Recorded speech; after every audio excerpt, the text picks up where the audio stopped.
So my talk is open sources missions. And the first thing I want to talk about for technology is going to be why technology is actually very limited. Have you ever tried to collaborate over email?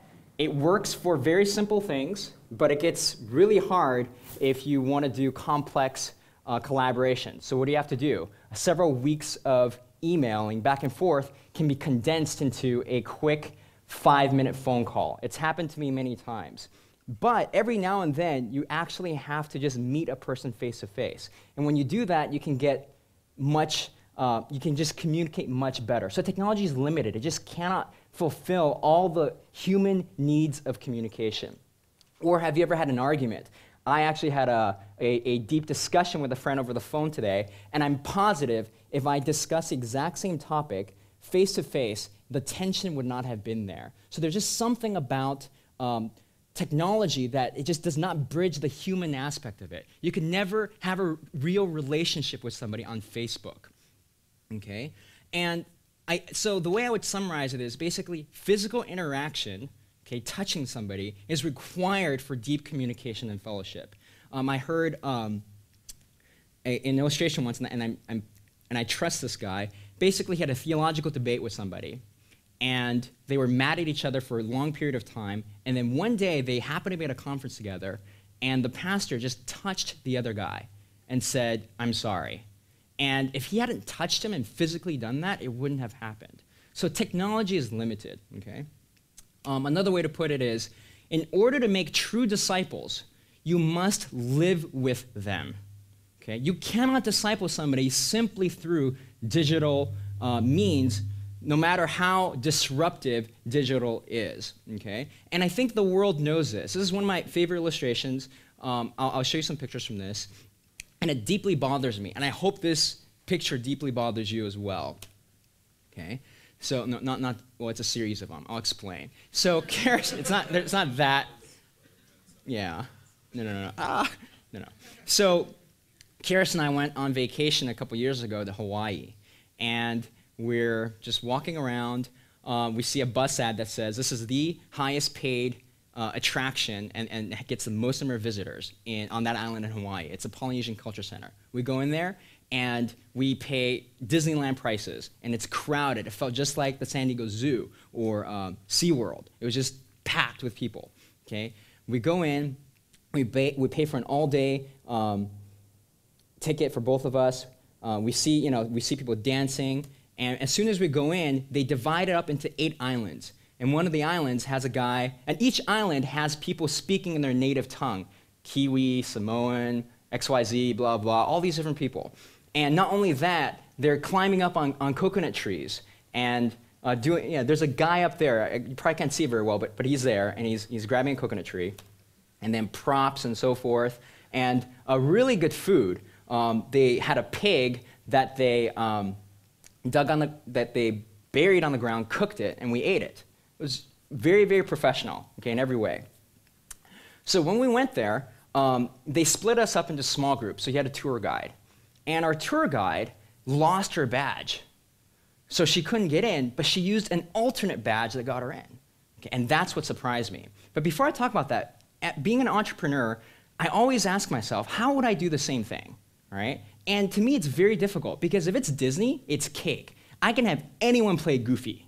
Okay, really easy. Just put on a mask. It could be a guy, it could be a girl, it could be anyone, right? You're just in the suit. How do you get somebody to play Samoan, right? And be able to speak in their native tongue and be able to climb up a coconut tree, right? So I couldn't understand that, and it bothered me, okay? So then I talked to my tour guide, and I saw her alternate badge. It was a BYU badge. And so I just started asking her questions. So what BYU did was, 20 minutes away from the main part of the island, where there are no other jobs, they created this facility right next to their university.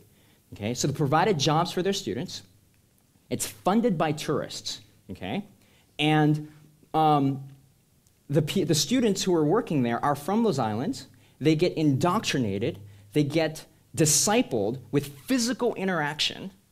And then they get sent back 4 years later, and they bring in more people who then come to America and train. And it's all funded by tourists.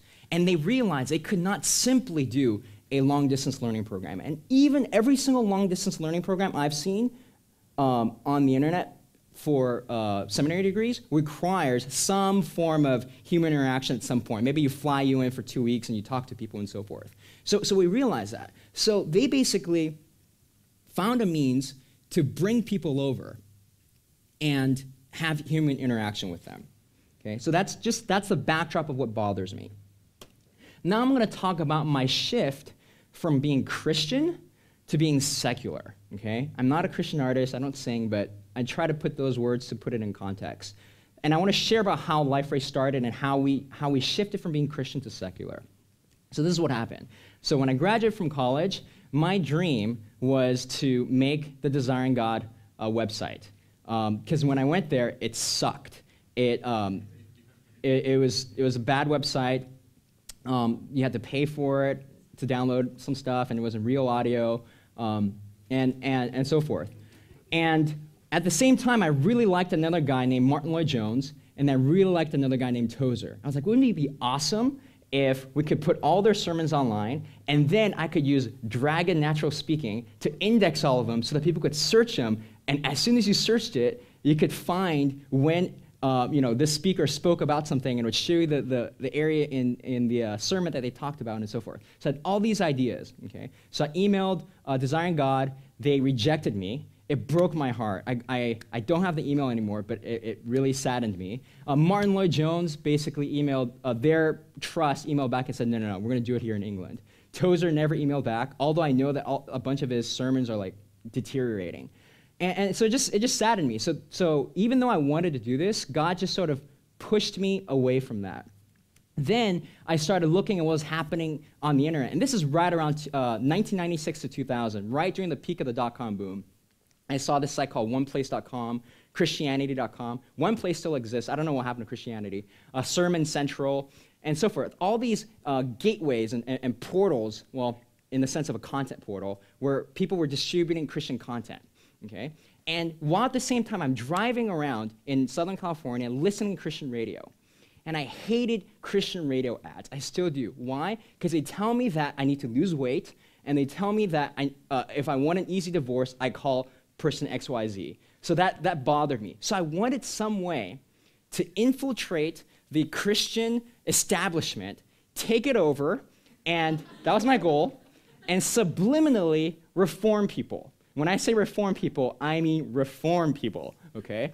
And I figured, how am I going to do that? How am I going to take it over the Christian establishment and do it that way? So I said, okay, I'm going to do it with the internet, okay? Because that was a big thing back then. Okay, so what's the idea? How am I going to do this, okay? So here's my goal. Okay, first, I need to get lots of users, okay, onto this website that I'm going to build. And if I get lots of users on this website, how am I going to get lots of users using this website, right? Well, if I get them to do it, then I can place subliminal ads and tell them, you don't have to get a divorce. Divorce is wrong. You know, maybe I could do it something like that instead. So I figured, here's how I'm going to do it. I'm going to provide free websites for churches, right? Because then all these churches need it, so if I could do that, then I can get them on. And then I'm going to provide them with email with 100 megabytes of space instead of 10 megs. Because I did the calculation, like, I can beat out Hotmail, okay? Because I know how cheap hard drives are. This is before Gmail from 2004, 2005, okay? I figured I could do this, okay? That's why we have a mail portlet in Liferay. That's why we have a bunch of stuff that's geared toward that. That was the goal, okay? And I figured if I'm going to do this, I need a way to fund it as well, okay? So what I'm going to do is I'm going to make a framework. I'm going to sell it to the secular world, but then with that money, I'm going to be able to fund this free service to churches, which will allow them to use their budgets to do something else, and so forth. But I got so busy making this generic framework that what I made became useless to churches. Because in order to build something useful for churches, it has to be very church-specific. But I wanted to build something very generic, a very abstract framework. And that's what happened. Our church used it for a bit, but then they stopped using it. Yeah, so my own church does not use Liferay. No one wanted to buy the framework. Even though I'd spent countless hours on it, I had spent several years with 40 hours a week outside of work working on this. It was my sweat and blood, and nobody wanted to even buy a license of it. and somebody did offer to buy it for $10,000, and it was less than, it would have been less than if I had worked at McDonald's. Like, forget this. I can't, it's a waste of time. I might as well just give it away for free. And what's the best way of giving software away for free? Open source, okay? So that's how it happened. So quick definition of what open source is, okay? So a source code to a piece of software is like the blueprint for how a piece of software works. It's almost like the secret code and sauce of something. It would be like, yeah, the formula to Coke, for example, okay? Versus closed source is the formula is hidden, okay? So, but open source is actually not that important. What I want you guys to understand about open source is that it's much more a way of distribution, okay? What do I mean by a way of distribution? It's, look at YouTube versus traditional TVs, okay? So traditional television is controlled by a small group of elite people, right? YouTube, anyone can go in and post on it. Now, whether it gets viral or not, there's a small chance of that, but it's still not controlled by anyone. Or the same way you have blogs versus newspapers. I'm sure some of the best bloggers that have a huge following might have never been able to get their article published by the New York Times. So they found an alternate means of distributing content to users. So open source is just a way of distributing source code and software, okay? So, and what's interesting is that it's had a huge effect on how the software space is played out. So 75% of the top 10,000 websites today are powered by open source, okay? Yet, at the same time that open source powers the internet, 75% of the top 10,000 websites, Microsoft closed source, IBM and Oracle, their combined revenues is about $110 billion versus Red Hat, which is an open source company, is about $1 billion, okay? Oh, actually, I take it back, $210 billion. I just added it wrong. So 200-some billion dollars versus $1 billion. So a small group of people serving very few people are making tons of money, and a couple people serving lots of people are making very little money. But that's just some background, so you can see how this ties into the Polynesian Culture Center, okay? So open sourcing, okay, Liferay, made it extremely popular. If we did not open source it, nobody would have used it, okay? And we undercut closed source portals, okay? Churches did not want to use Liferay. That's how I stopped being Christian and started being secular. But businesses wanted to use it. Let me talk about the first business that did. It's actually a school system in Spain. Sorry, I like to mix my juice. Okay, so what happened in Spain was there's this company that was given a budget by some politicians, and the politicians knew some people, and they bought Oracle software. And they had 8 months to build this piece of portal software that would allow the entire school system to coordinate with each other. 500,000 students across 1,600 schools. 2 months before the project was due, the guy who was running it said, we're in trouble. This project is never going to get delivered. Why? Because what the salesman sold us is not what this is. It's just not going to work. So he panicked, searched online, and found Liferay. We were 80% of what they already needed, and then they were able to modify the last 20%, add features to it, and make it work.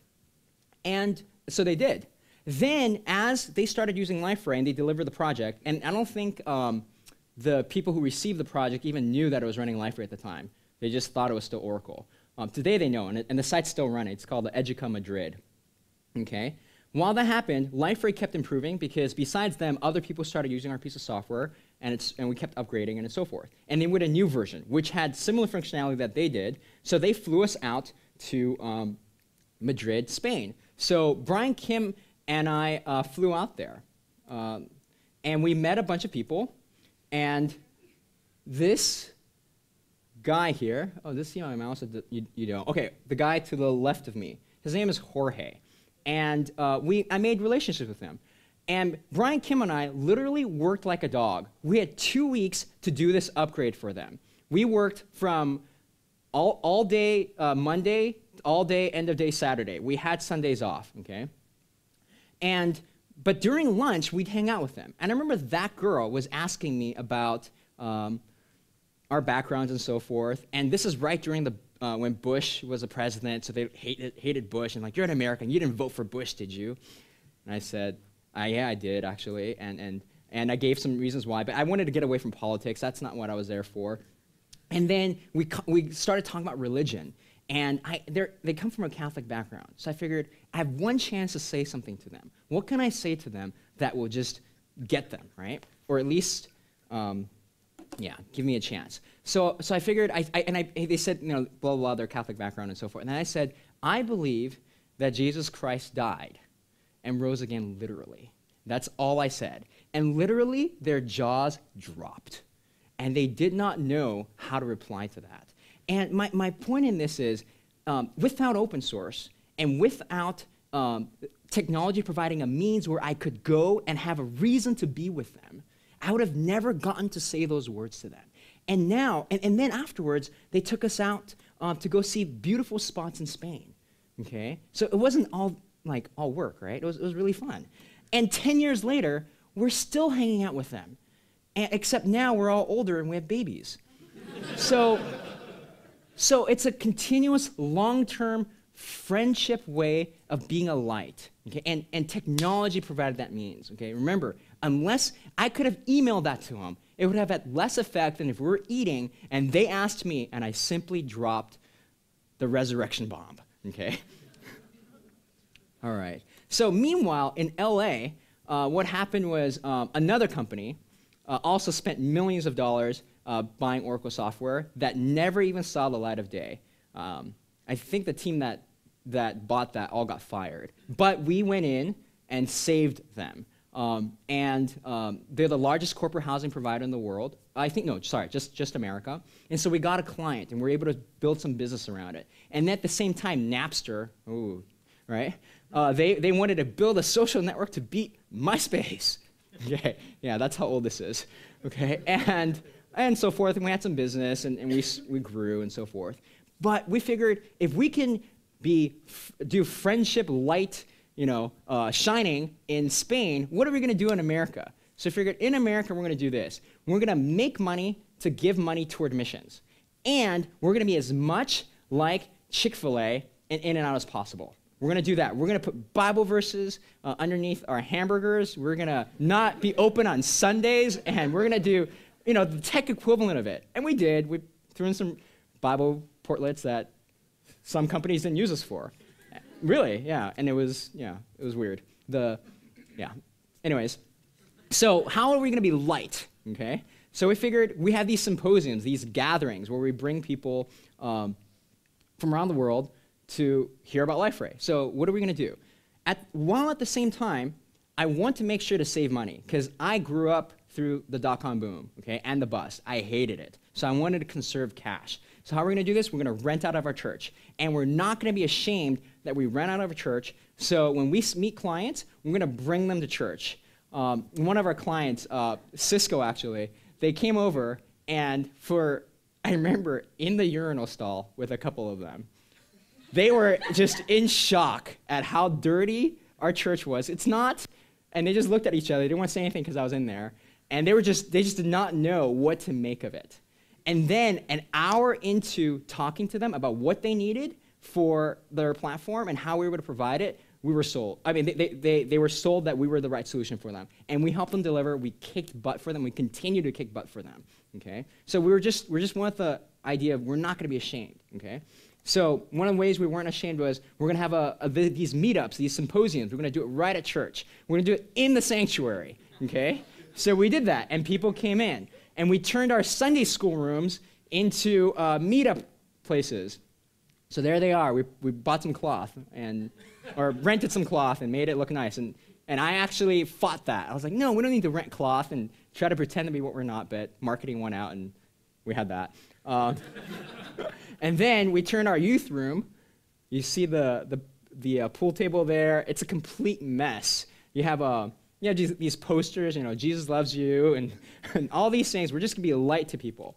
And people didn't care because we're good at what we do, okay?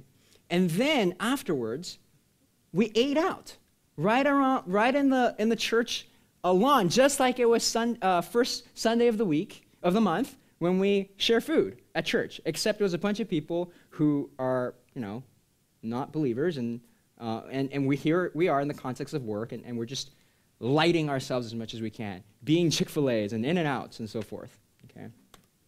Around the world, Frankfurt, Germany, they started using our product a lot, okay? Because Germans love open source, okay? And there's tons of demand, but Germans are different from Americans in the sense that Americans are much more willing to look over outward appearances. Germans care a lot about it. So because of that, we figured we're going to do our symposiums, our meetups, the right way. So we did that. We had professional, blah, blah, blah. We rented out a hotel, spent tens of thousands of euros making it look nice. I think even the projector was like a couple of €1,000 just like rent the thing or something. And we figured we're in Germany, we got to do things the German way, which is got to drink beer with them. So we did that. We would have outings afterwards, and you'd have 200 people, 300 people from around Europe just hanging out there, and you're chit-chatting. And I am still very much indebted to the Biola Apologetics program. So that guy right there, the one who's looking at us, okay. So he's from the Netherlands, okay? So this sounds like a joke, but this actually happened. So 3 Germans and 3 guys from the Netherlands came up to me, okay? And they started talking to me.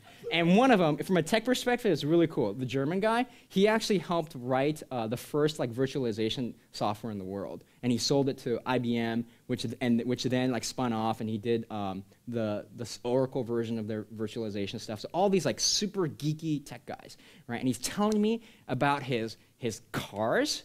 And whenever somebody talks about cars, they're also going to talk about women, but I avoided that. And then somewhere along the line, that guy said, "Brian, I love doing this. I love work because I love technology." And then that guy said, "I love work because it gives me money so I can take care of my cars and my women." Okay, that's what he said. So I said, "I love work because I can serve people through work." And then the guy from the Netherlands said, "Wow, that is more honorable." Okay? So the minute he said that, now he put a step forward. He's more honorable. So I said to him, "By what measure is my motivation more honorable than yours?" Okay? How is that more honorable? You're the one who's stating this fact. I'm just asking you.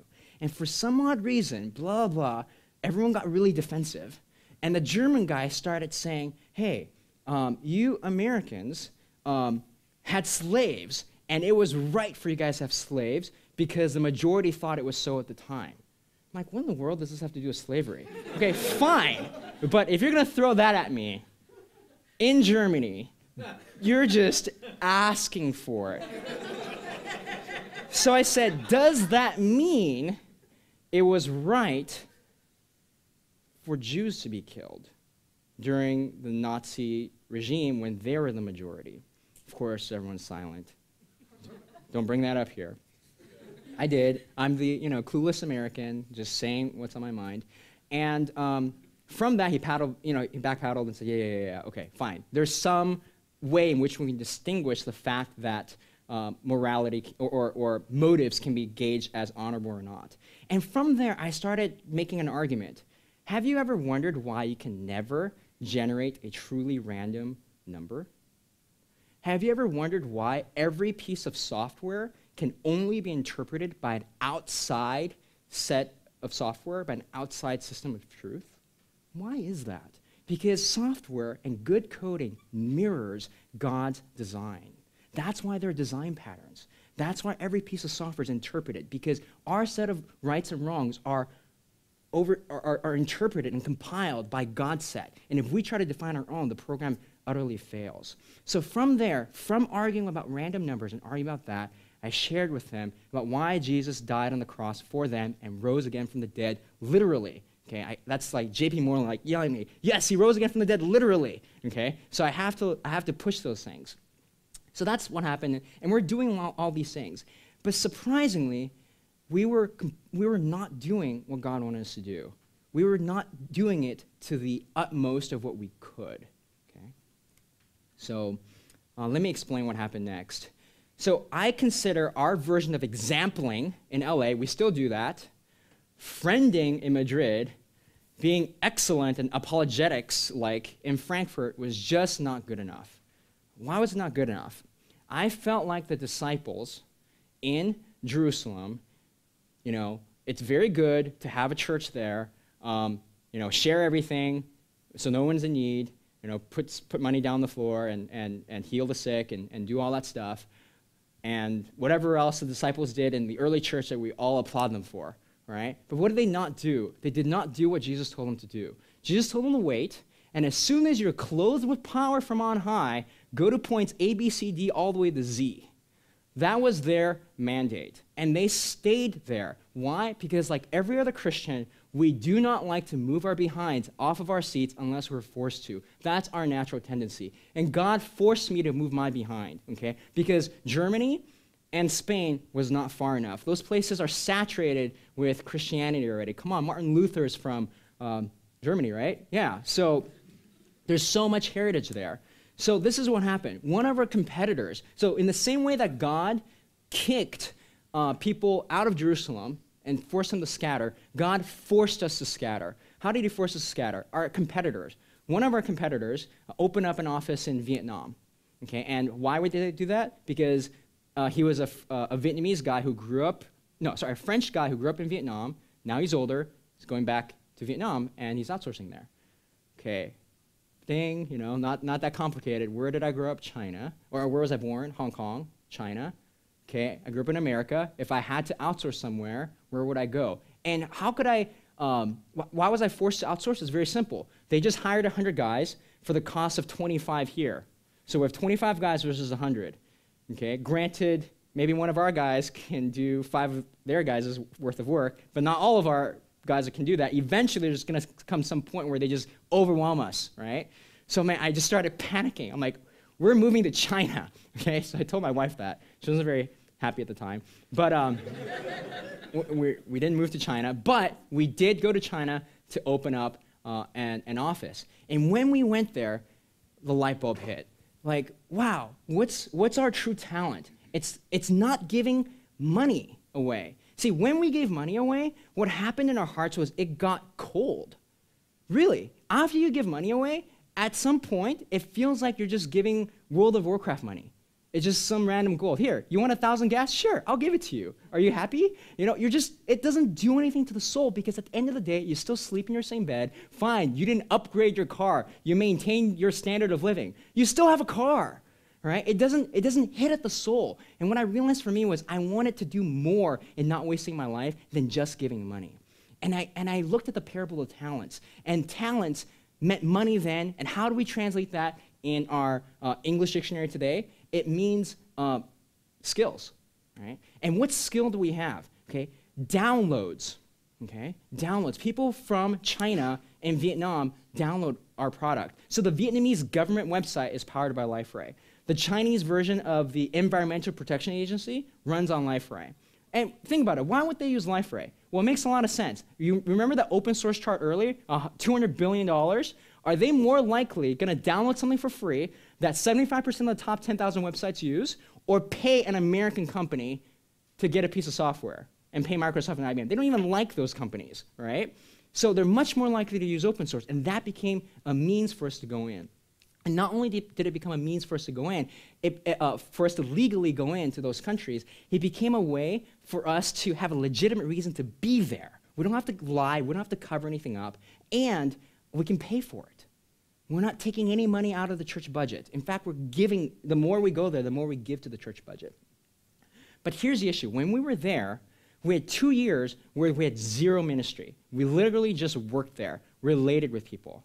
And I was very frustrated with that. So I went over there and I found out my role in the body of Christ is I go there and I'm a catalyst. So I went over there and I sparked something. That's why I don't live there now, because I go to a bunch of different places and I spark things as much as I can. And this is one of the churches that we reach out to. So this is a government church, government-sanctioned church. But let me tell you how I got into the government-sanctioned church. Previously, I was going to another independent church, not an underground church, legal, but you can only go in there if you are a foreigner and you have a passport, a non-Chinese passport. I'm bringing my U.S. passport, I go in there, okay? And I was completely surprised when I went there because the majority of the people there were black, as an African, and Filipino. I was like, wow, I did not expect to meet more Filipino and black people in China than in America. And I found out why, because China needed English teachers, so they started importing them there. And in those areas, they have hundreds of millions of Christians. Like, how many Christians are there supposed to be in Africa? 300 million, right? How many in China? 100 million. Why? Because they just believed. Will you believe it? Yes, okay? And then when I went to that church, you have all these people from the global south there, and that church was just messed up. And I tried my best to work through a messed up system. I love church unity, okay? And I'm a complementarian, not an egalitarian, but I'm still willing to work through a female pastor. I'll submit through the system and do my best to do what I need to do. And I don't even use a TIV. I think it's a castration of the Bible. Okay, so now you've pinned where I come from. Okay, but I'm still willing to work through her. And then one of the Sundays, they said, okay, we're going to commune with our dead mothers now for Mother's Day. All right, that's it. That's the last straw. Okay, I cannot do that. I draw the line there. I can try to be ecumenical, even though I have a different background. Communing with dead mother, can't do that. Okay, and then while we were eating there, I was just so depressed, and one of the persons came up to me and asked me, "Hey, what's going on? Why are you so? How are you feeling?" I'm like, "I'm just really sad." It's like, "Why are you so sad?" Because I think the pastor's being unbiblical. This is just wrong. And I just said it out loud. And then I said, because, yeah, she shouldn't be a pastor. And then the guy, who's the husband, basically kicked me out of the church. So now I didn't know what to do. I wanted to start a competing church and break the law and basically allow non-foreigners to come. My partners are like, that's a bad idea. We do business here. You want to obey the laws. I was like, yes, you guys are right. Let's just do another one, and we'll keep the laws. But they come from a Korean background, and they see church splits left and right, so they're like, no, we're not going to do any church splits. Fine. So then what we did was we went to the Three Self Church. They're self-funded, self-propagated, and self-administrated. And they're the most, in this city, the most evangelical Christians I've ever met. So we went over there, and we partnered with them, and they let us have a Sunday school, and a bilingual English-Chinese Sunday school. And it's 4 hours long, and we go there every Sunday. And that was when we went over to teach him some drums, because that guy is really good with drums. And then after we do a Bible study with them, they come over and they play games with us. And we did that. We fed them for very little money, and then we played Uno, and we just built relationships with them. We did VBS, basically, overseas. This was much farther than being apologetics over beer in Germany or friending over one conversation in Spain. This is like real ministry. We're just running a VBS program. And then every VBS program has a sports outreach section to it. So we would do that, and it'd be very fun because they're not very good. So yeah, that's one advantage to growing up playing basketball in America, right? Helps me build my confidence. But that's silliness. So we have these other things called English corners. Why? Because in the city we're in, they have 3 schools the size of UCLA. Okay, no campus ministry. We don't know of any other foreign groups there except us and one other group, and we partnered with them. Okay, so very little light. I'm sure there's tons of underground churches, but as being a business, we stay away from them. So what do? A Brazilian, okay, not an American, this Brazilian, his English is not his native language. And what does he do? He goes ahead and starts a English corner, basically a corner where people come and speak English. And how will God hold Americans accountable? It scares me. And he goes and does that. And so I join it. And basically for the first 15 minutes, it's VBS icebreakers. Find 4 other people you've never met, have them sign this thing. One guy's got to hate dogs, another person's got to have been to multiple countries, another person's got to not like winter, whatever, right? All these things, and so you meet them. And then after that, we would share with each other in a small group about a dream that we have. And then afterwards, we'd share that to each other. So this girl right there said to me, her dream was just to be happy. And when she said that, she had a brokenness to her face. It broke me. I was like, oh my gosh, all she wanted to do was be happy. And I was like, can I share with you about Jesus? Not in that context, because I didn't do that there. We took her name and so forth. And then the guy who ran it shared his dream, and his dream was how Jesus fulfills his life, all out in the public. I was very surprised. So we do this every Saturday, and there's probably 60 to 100 people there, and half of the people are new every time. It's possible, because if you have 3 schools that are 30,000 each, there's a lot of people there in China, okay, who've never heard of Jesus. And then from that group, we find the ones who care about learning about English culture. We have a separate 10-week course. First 5 weeks is about baseball, silly American stuff. And then week 6, we go, what's most important about China? Well, in China, we care about Mao. That's why he's on our money. So what do we care about in America? What's really influenced Western culture? It's influenced Western culture so much, it's even influenced Asian culture, right? Because they don't go by the Chinese calendaring system. They use the American calendaring system. And what year is it right now? 2012, not 5,600 or whatever it is. So it's 2012. So why? What happened 2012 years ago, plus or minus a couple years, that makes that such an important fact? It's a guy named Jesus. Let me share with you about him. And for the next 5 weeks, it's basically they get a one-page piece of paper. I think it's a straight ripoff of More Than a Carpenter, but I don't think Josh McDowell would care.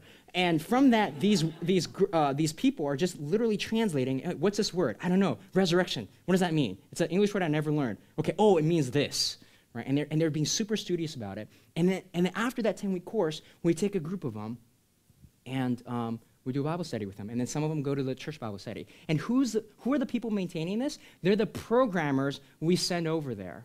People who could have simply built apps here in America, but instead they realize that building apps isn't all that cool. What's even cooler is if you spend time with the people and you just use the apps as a means of it, and you can relate to people. That's what I'm really trying to push, okay? And that's a lesson God taught me, and that's how I got out of being Christian, and now I'm secular, because all I wanted to do was build cool, Christian apps, okay? So then, being in software development, you have no choice but really to go to India, right? Like, so many developers are there. And when I went there, I really, my worldview just really changed. So for $25 or $30 a night, super nice place. I was like, wow, I want to remodel my house like this. I like this hardwood floor. I love this. It's very nice. I love this toilet even now. It comes out. I don't even know where the thing is where they hold the water. You just click it in, and it's just very, very beautiful. And they have the sink that comes out. And then we went to eat. Just whatever food we wanted. And then I found out breakfast was actually $1. The guy made me an omelet with exactly what I wanted. I looked outside, and there's just a beautiful stream with water coming down. Oh, very nice. Very, very nice part of India. So then I went back up to my hotel. I opened up the windows, and right next to this super posh hotel that I'm living in, I look over outside my window. I'm like, what is that? I'm like, oh my gosh. It's completely messed up over there. What is that guy doing? I zoom in. He's brushing his teeth with his fingers, sleeping on, I don't even know what that is, just a blanket. And they're getting water from that big bin over there because it's somewhat clean, while I'm living in this super posh hotel. And why was I there? We were there because we had a symposium, and I did not know how to deal with the poverty while I have the skill set. Can I just give you money and turn my eyes away? Giving money is too easy. It's much harder to give your life to them. It's much harder to use the skill sets God has given you toward poverty. Giving money is easy. So we had our symposium, even nicer than the hotel we were at. I was like, wow. And have you ever been to India? Well, they had metal detectors to protect us from, I don't know who, but I guess there are people to protect us from. And look how nice it is. There's grass in the background. You don't see that in India. But there we were, and we are here in this conference. There's a couple hundred people there wanting to hear about Liferay, about open source. They're all doing consulting projects. Just like how there's Drupal, Joomla, and then people build websites using that piece of software. People do that with our platform. And you need lots of bodies for it, okay? So India, that's where people go for outsourcing and bodies. And so they need all this Liferay information. And afterwards, a group of guys came over and wanted to shake my hand. And I'm like, okay. And they wanted my autograph. And then I found out they were all from this company called Empower. I don't know what the M stands for, but I have a deep belief. I think M stands for Muslim, okay? That's my theory. And they're all Muslims. They invited me to their place, but instead of being out of a church, they're out of something, I guess it's like next to a mosque. I'm not sure what they're out of. Take off our shoes, which I didn't, but they let me, and then we're supposed to eat with our hands, which I didn't. I requested a fork. Horrible missionary, okay? I know, I'm just sharing with you guys horrible things that I did not know what to do. And I learned from their story. What they did was they took Liferay, and they started training village kids in India to give them skill sets so that they could get jobs. Muslims are capable of doing that with Liferay. My heart was just hit. And even today, I have no answer to this because I have nobody who's willing, who's skilled in technology, who knows HTML5, okay, who knows JavaScript, who knows Java, who knows usability, who knows everything you need in order to deliver a good website, who's willing to go and live there. But they're much happier being willing to build something awesome here that people would use. Next thing is North Africa. Oh, this one's interesting. There's just something about what's happening with tech. If you look at the unemployment rate in the world, okay, Spain, what's their unemployment rate? 25%. That's ridiculous. And what's happening to our Spanish office? We grow year on year, 30, 50% in revenue. It's ridiculous. We can't find enough people to hire there. Why? Because we're in a sector that's creating jobs. See, technology is at a point where the more you innovate, the more jobs you need. It's very counterintuitive. I'll give you an example. Before the innovation of mobile apps, right, or apps on an iPhone, iOS, you didn't have those jobs. So somebody invented that. And by doing that, they created tons of value everywhere. So, and that's not always going to be that way, because if you look at the automobile industry in the early 1900s, right, you needed lots of bodies, and then somehow we needed less of it. But not with tech right now. Tech, you need lots and lots more bodies. And why is that useful? Why is the fact that tech needs bodies and needs to provide jobs, why is that useful, right? Let me give you an illustration. Tunisia, okay? So you guys know all about Arab Spring, okay? Tunisia, guy has an education. He can't get a job, okay? So what does he do? He gets a fruit stand. He goes to his fruit stand, tries to sell fruit to make some money. The cops say, no, you don't have a license, okay? So what does he do when his fruit stand's taken away? He pours oil on himself and burns himself and lights himself on fire. And then this is what happens. Everyone else who looks at him sees the despair that that man has, and everyone else goes, I know what you're talking about. And then the riots happen. That's what triggered it. It was a kid with a fruit stand who burned himself. Egypt, 30-some-year-old guy who wants to do business, okay? So what does he do? He can't. He can't make it work. So what does he do? He lights himself on fire because he saw the guy from Tunisia light himself on fire. And that's what triggered all this political stuff. That was the tipping point, okay?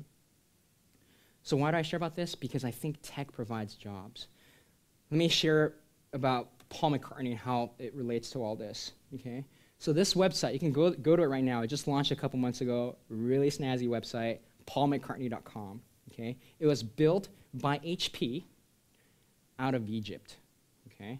So what they did was they sent a Liferay trainer over there, okay? Whatever, they trained a bunch of their developers. The Linux administrators were out of the Netherlands. Our support team is out of LA and Hungary. And their content inputters, the guys who do this, are all in the UK. And they did this right before the riots. But they had a deadline to meet. So they, instead of using internet, they used dial-up. And they figured out a way to work. And throughout the year of working with them, this is how sad it was. because it was over technology. We didn't realize why they never replied to us on Thursdays and Fridays.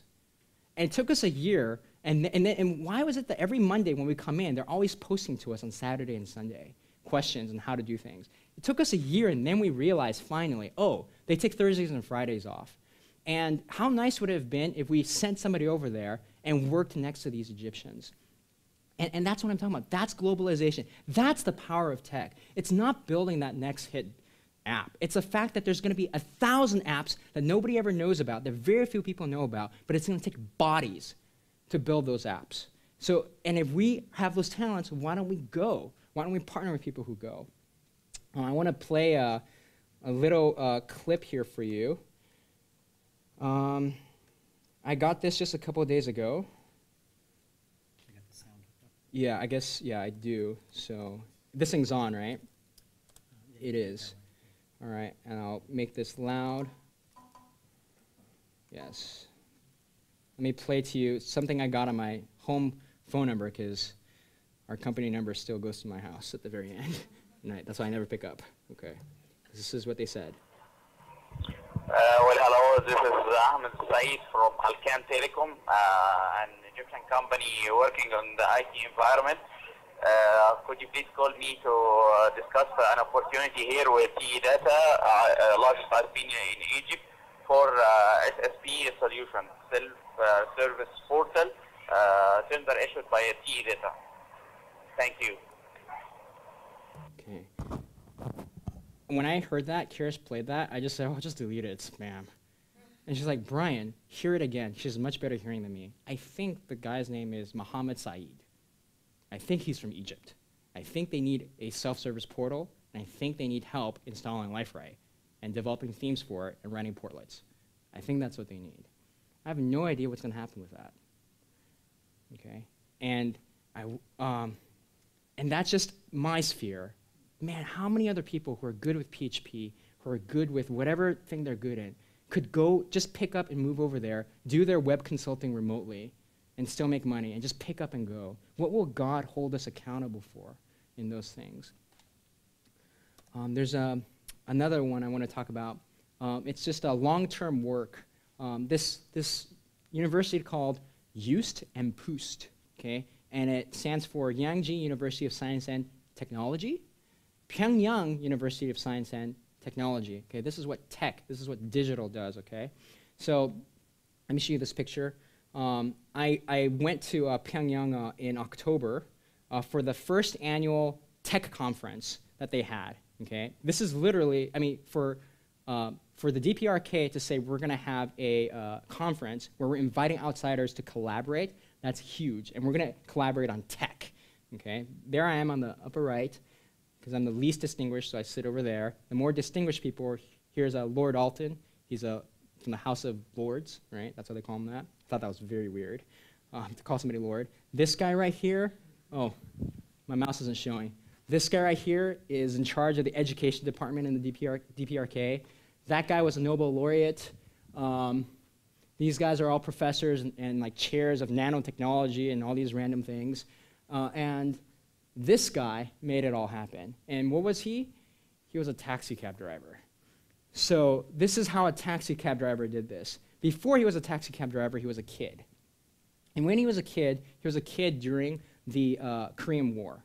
And he was too young to fight in the Korean War, okay? So what does he do? He tries to enlist, like, you're obviously not 18, so go away.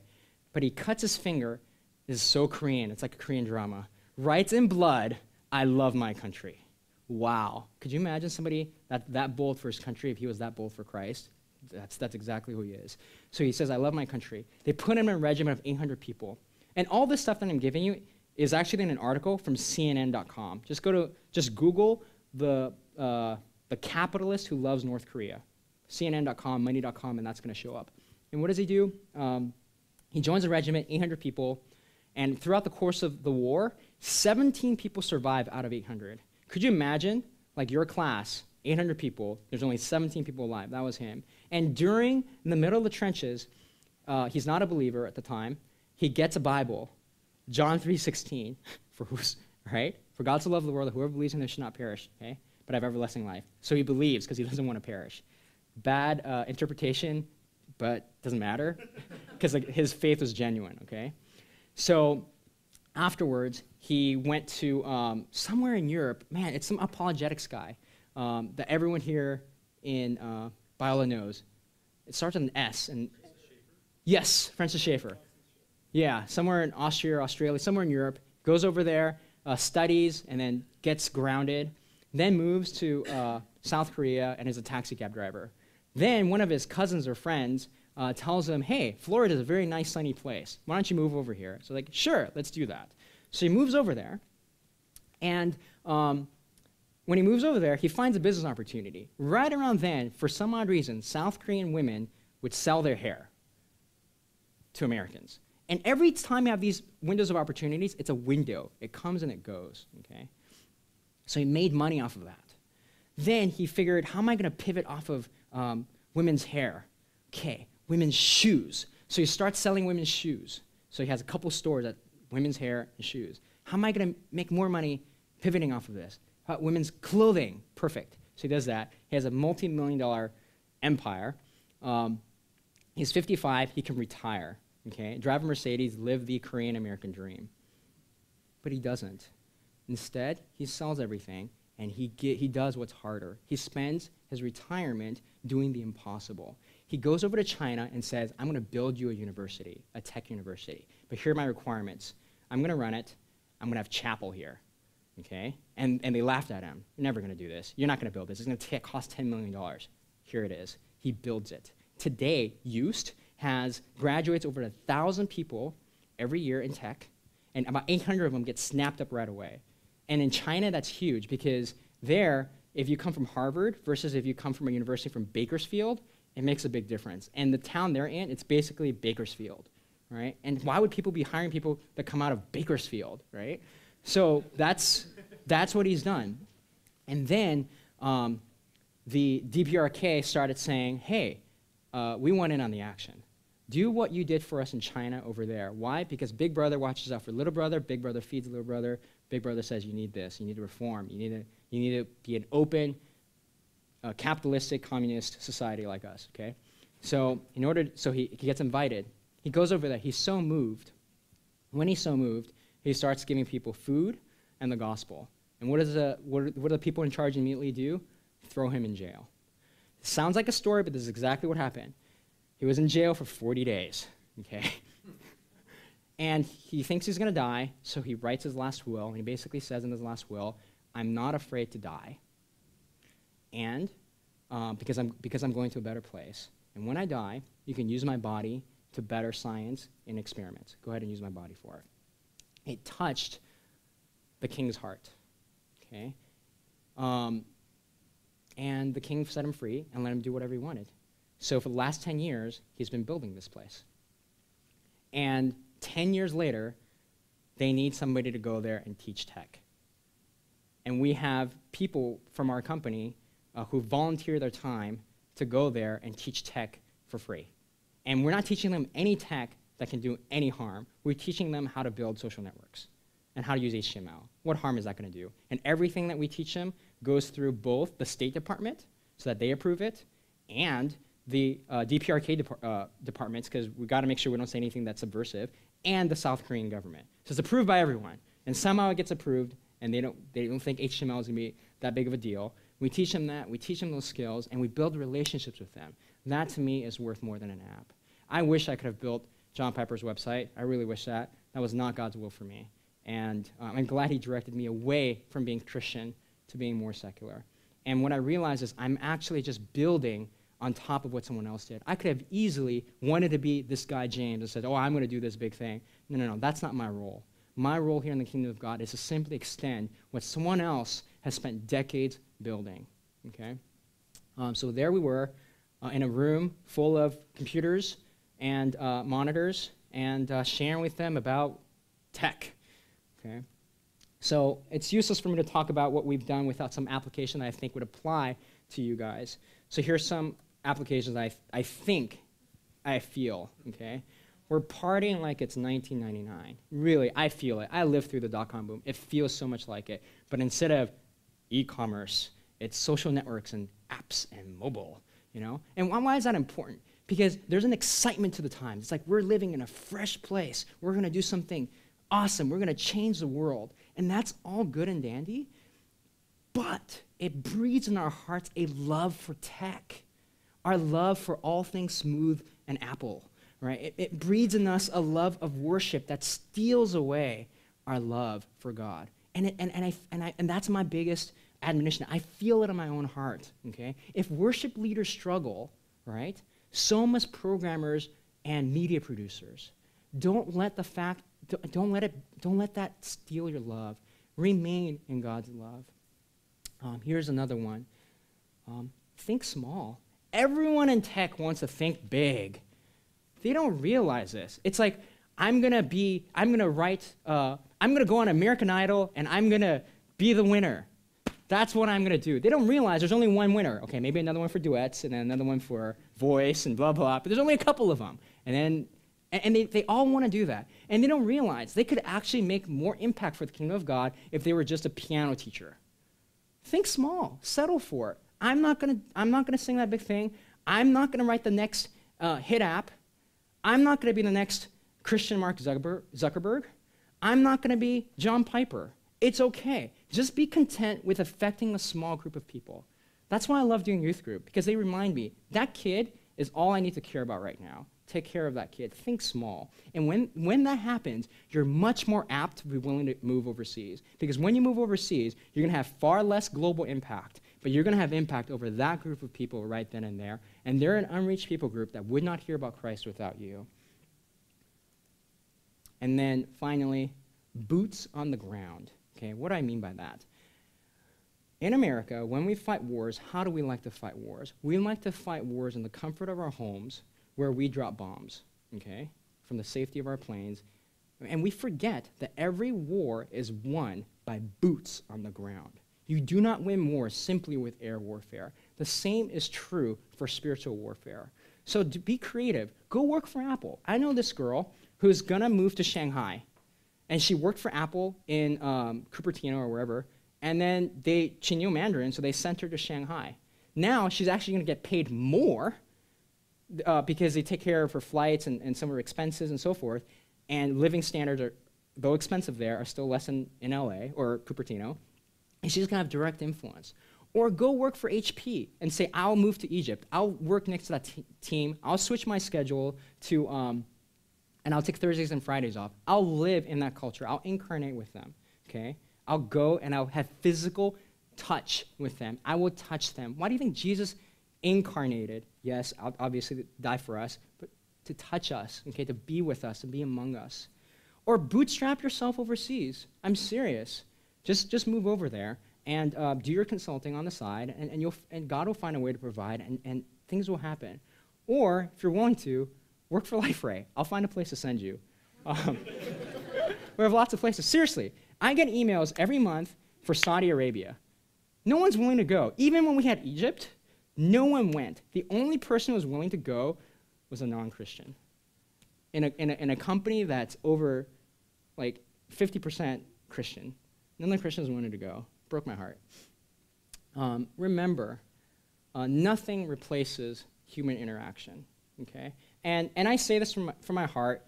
If I could, I would go to those places. And I usually spend about 2 months to 3 months of the year out of the country. I would move there. But the only reason I don't is because I feel like this is the place where I can coordinate the most and be the catalyst in all those different places. One of my heroes now is this guy named Greg Amerson. I met him at Desiring God at a conference, and it's an interesting story. I actually went there because I said, okay, I'm going to do my best to meet tech people and Christians, because if they love John Piper and they're techie, they're going to love missions like me, okay? I went over there, and just everywhere I went, it was just like, man, God just slammed this door and slammed this door. And I was so sad, so I tweeted that day, Saturday night, I am so lonely here. And I tweeted that. Then my wife said, why'd you tweet that? Am I not here? And I kind of felt really bad, but more mad than bad. So I got really mad at her. You don't care. You don't care how I feel. You don't even want to be here. I'm the one who likes this Reformed theology stuff. You don't even know any of this. Okay. So went to bed in anger, and I woke up an hour early. I'm like, I'm not even gonna wake her up. I'm gonna make her miss the early Sunday message, and I'm gonna go by myself. And we got a hotel that's about 8 blocks away because it was cheaper. And about four blocks into it, I'm like, oh my God, this is so sin. Brian, repent. Don't do that. I'm like, God, I'm so sorry. I'm just so angry that I can't find anyone here. So I repent. I say I'm sorry. And I go in, and as soon as I reach the place, they open the doors, and there was already a mob of people there, okay? So I pull in right behind, and I'm trying to, and I walk fast, and I'm pretty agile, so I'm just, okay? I cut through the line, and I see the second row, because the first row is VIP only, the second row in the middle. I'm like, I'm going to go and get that seat. I'm going to get to sit and be as close to the action as possible, be as much like John Piper as possible. I go over there, and some guy from the third row throws his Bible over. I can't even get that, God. Wow. Are you really going to just make things this hard, God? You're God. I still worship you. So I put my head down, and for the next half hour, I said, God, this whole conference, I've been so networky. I'm going to network with everyone. I'm going to try to do all this stuff that I've forgotten to worship you. So I just worshiped. And then, right on the half-hour mark, this girl takes her iPhone and says, "Sa," which is 1, 2, 3 in Chinese, to take a picture. And she said it so horribly that I could do nothing but turn my head and go, was that Chinese? That was my intro networking line. And she said, yes, and she smiled. And I said, I'm going to talk about nothing about technology for this conference. For this conversation. I'm going to do everything to cut off the conversation so I can just move away and pout. And we're talking, and then the guy says, yeah, he asks me what I do. I tell him, yeah, I'm trying to find people. I just make something up, and I said open source, blah, blah. And he's like, do you know what Eclipse is? Eclipse is this Java IDE tool. I'm like, yes, I know what Eclipse is. And he tells me what he does. And basically, he's an expert in Eclipse. He's been doing that for 6 years. And a year before I bumped into him there, in that divine appointment, his wife asked him, what would be the ideal job for you? And he said, it would be awesome if I could do this exact same thing in China. And we met, and he did, and he's there now. And when he went, it was 2 months after the birth of his third child, named Piper May Amerson. And he's there now, and he's teaching them about marriage. He's doing awesome things. He was willing to pick up with 3 kids and go. All the excuses that I've seen people talk about. And he's super talented, and he's super evangelistic. That's why I love him, and I give thanks to God. And every time I get discouraged, I go, okay, God, you've provided in the past, therefore you will give me grace in the future, and you'll provide for me, so I'll be okay. So I encourage you guys, be boots on the ground, use your tech, go outsource in Egypt. Q&A, any questions, guys? Let's open up the floor for questions. Did you make up with your wife? Yes, yeah, I did. She gets mad at me every other day because I do something stupid. Yes, sir. What year was that at the DG conference? Was it the Calvin conference, Karis? The Calvin conference? Or was it the year before? Yeah, and I even held a booth at DG, and I even interviewed one of their developers, shared with them everything about missional stuff. Everyone wants to just build their own thing, build something in the comfort of America, and I couldn't find anyone. I was so devastated. I thought if I went there and I had a booth, and I had our booth right next to the DG booth, and our booth was this big Chinese flag that said ping and me. It was a play on tech stuff. Like ping me, asked me about it, and we said, hey, what empower you to go overseas? And I still do that now. One of the other things I've done recently is, it's a bit of a tangent, but I went to Urbana, and one of our incarnational ways was I actually hired about 6 of people from there, Urbana's Missions Conference. I lived with them for a summer, trained them theologically and technically. None of them are willing to go. I was like, you're kidding me. And I find so many people who have a heart to go who are not skilled. Where are the skilled people who'd be willing to go? They're out there, and I'm looking for them. Now, where do you see yourself in 5 years, or what's your vision for the next 5 years for Liferay and for yourself? Okay, so one of the dreams I have is, or one of the things I do is, I hold everything with open hands. It was about 10 years ago at Biola. I got a DVD. I didn't go to the commencement speech. And the guy who was speaking that time was Phil Vischer. And that commencement speech rocked me. He basically built Big Idea. It was awesome. Big Idea, the makers of VeggieTales, and they tanked and they went bankrupt. So the thing I always tell myself is, I have no idea whether Liferay will be around next year. And this is how I calculate it. If everyone who worked at Liferay who's a Christian give off light, and they were all dispersed to 100 different companies, would the kingdom of God be more bright? And if that is the case, we should kill Liferay right now. That's how I pray. Otherwise, I make it into an idol. And one day I'm going to die. I'm not going to have any code. And any code I write gets rewritten within 5 years anyway. So it definitely doesn't last very long. So I try to have an eternal perspective in that sense. But if all, like not flies, dragonflies maybe 100 of them come together, they can, be pretty bright, right? So if we could do that and be more bright together, then we're in the right direction. And this is how I hope to be more bright together. Our work in the DPRK, we're hoping to, it's long term. They want us back semester after semester. They want us to find a way to train their people in a way that meets all 3 governments' demands and it's completely legal, completely open, and build relationships that way. I want to do more of that. I want to be in North Africa. I want to be in the Middle East. And so right now, I'm starting to train a bunch of Biola kids. I'm hoping they're biblically minded. I don't know. You can have lots of knowledge and not love the Lord. I'm praying that they do both. Know God intellectually and know God relationally. And who are willing to just say, screw it, I'm going to do it. I'm going to go. And I know I can sound very, in my urging people to go, I can sound negative. Don't. I haven't gone. I'm based out of LA, okay? So I completely understand. There are reasons to be here. And there's some people I tell them, please do not go. You will do more harm. And please do not go. You do great good here. Stay here. But be open. Be open. And I want to be in more places. I'm not looking to sell the company. Really, we could probably sell the company now for $200 million. It's pretty, a competitor to ours has a revenue that's twice what we are at right now, and they're listed for $1.4 billion. I could just cash out and do nothing and waste my life. I'm not going to do that, God willing. I'm not going to do that. God willing, I'll stay faithful to my wife. I won't cheat on her like David with Bathsheba. So this is what I do to prevent that from happening. And I say that seriously, because I very much worry for myself. This is what I do. When was David closest to God? David was closest to God when he said, this is what I have to do. This is what I'm capable of doing. A king is coming to kill me. I'm almost about to die. And so when we compare ourselves to our competitors, we're in that situation. How are we in that situation? We have 300 some employees. Well, guess what? Like our competitors have 300,000 employees, right? Their revenues, $200 billion. We're literally a fly there.